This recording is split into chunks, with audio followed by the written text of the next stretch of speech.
Wan lat kwam pe malika Makta som yum tôi ko liha Te wa tới tang na man ti mi chừng Pai thop hop yam nya ti na ya Mak hu tơ con yung chừng na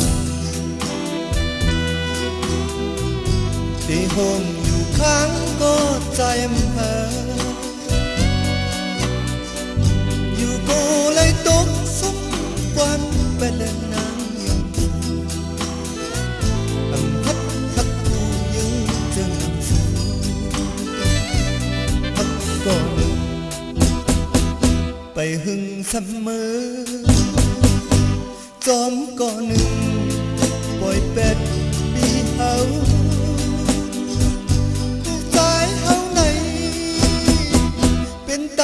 lên xưa ầm quay cả khăn thắt côn trên nằm xuống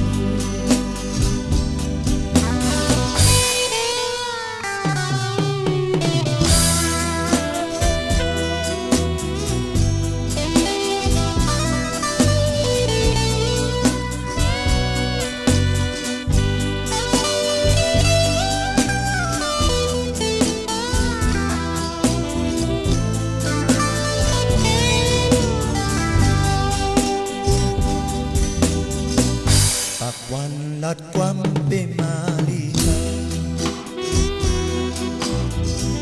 Makta som yum tôi ko liha Te wa tới tang na man ti mi chừng Pai thop hop yam nya ti nam ya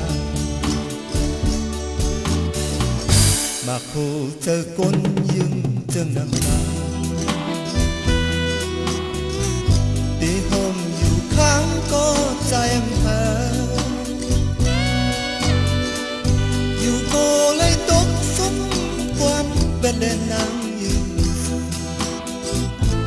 พัดพักกูยังจึงสู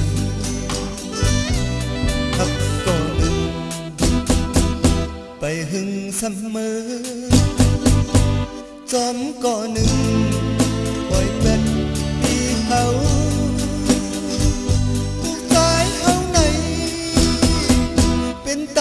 lên xưa ầm quay cả khăn thắt côn